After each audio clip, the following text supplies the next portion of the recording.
జై తెలంగాణ. క్షమించాలి మీడియా మిత్రులకు కొంచెం ఆలస్యమైనందుకు. ఇవాళ హైదరాబాద్ మహానగరంలో జిహెచ్ఎంసి శాఖలో జరుగుతున్నటువంటి తీవ్రమైనటువంటి అవినీతిని ప్రజల ముందు ఉంచాలనేటటువంటి ఉద్దేశంతో ఈ పత్రికా సమావేశం ఏర్పాటు చేయడం జరిగింది. గ్రేటర్ హైదరాబాద్ మున్సిపల్ కార్పొరేషన్ ఏర్పడ్డ తర్వాత అనేక గ్రామాలను రకరకాల టైం లైన్లో రకరకాల ప్రభుత్వాలు మున్సిపాలిటీని పెంచుకుంటూ వెళ్ళిన తర్వాత కొన్ని మంచి మార్పులు వచ్చినాయి, కొంత ఇండస్ట్రీ పెరిగింది, కొన్ని పనులు జరిగినాయి.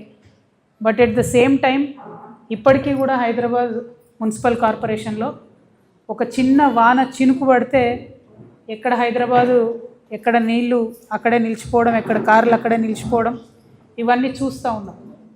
మరి హైదరాబాద్ జిహెచ్ఎంసీతో పాటు హైదరాబాద్ మెట్రోపాలిటన్ డెవలప్మెంట్ కూడా నామినేషన్ పద్ధతిలో ఎవరికి వర్క్స్ ఇవ్వం.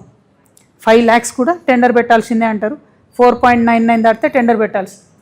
కానీ ముఖ్యమంత్రి గారే చైర్మన్గా ఉండి ముఖ్యమంత్రి గారే వైస్ చైర్మన్గా ఉంటారు హెచ్ఎండిఏకి. గమ్మత్ ఏంటంటే హెచ్ఎండిఏకి చైర్మన్ సీఎం, మా వైస్ చైర్మన్ మున్సిపల్ మినిస్టర్.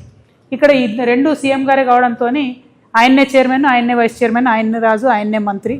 అయినప్పటికీ ఈ అర్బన్ ఫారెస్ట్రీ డిపార్ట్మెంట్ ఏదైతే ఉందో, మొన్ననే సీఎం గారు వెళ్ళి ఓపెన్ చేసిన ఈకో పార్క్ రాజేందర్ నగర్లో కోత్వాల్గూడలో 50 కోట్లతో ఈకో పార్క్ చేస్తే ఆ 50 కోట్లు కూడా నామినేషన్ బేసిస్ మీద ఇచ్చిన వర్కే.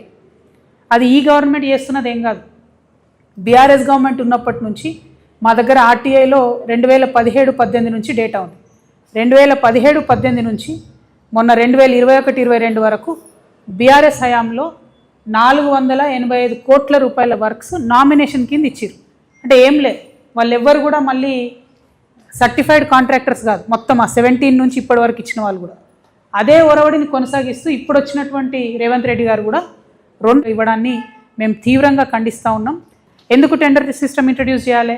జనరల్గా 50 కోట్ల వరకు ఒక టెండర్ వేస్తే ఏమవుతుందంటే జిఎస్టీ 18% ఉంటుంది, ఈఎస్ఐ 5% ఉంటుంది, ఈపీఎఫ్ అంటే అందులో పనిచేసేలకు 11% ఇవ్వాల్సి వస్తుంది, టెండర్ ప్రీమియం ఒక 2% ఉంటుంది, సీనరేజ్ ఛార్జెస్ ఒక 1% ఉంటాయి, ఎన్ఏసి న్యాక్ అని ఉంటుంది, ఆ ఛార్జెస్ ఒక 2% ఉంటాయి, లేబర్ సెస్ 1% ఉంటుంది, ఈఎండి 2% ఉంటుంది, వర్క్ డిపాజిట్ 5% ఉంటుంది, ఇన్కమ్ ట్యాక్స్ ఒక 2% ఉంటుంది. ఉన్నారు. అదేవిధంగా ఈ నర్సరీ డిపార్ట్మెంటే మెయింటైన్ చేయాలి. అంటే వానికి రోడ్ అమ్మిర్రు, దాని నుంచి ఎంతో కొంత గవర్నమెంట్కి రావాల్సింది పోయి ఉల్టా చెట్ల మీద ఖర్చు, మెయింటెనెన్స్ ఖర్చు మొత్తం కూడా వీళ్ళు చెక్ చేయాలి. దీని మీద ఆలోచన చేయాలి. మన హైదరాబాద్ సిటీ డెవలప్మెంట్ని పక్కకు పెట్టి ఈ అవినీతిని మీరు ఇంకా పెంచుకోవడానికి ఫ్యూచర్ సిటీని ముందుకు తీసుకొచ్చి పెడతా ఉన్నారు. అది కరెక్ట్ కాదు.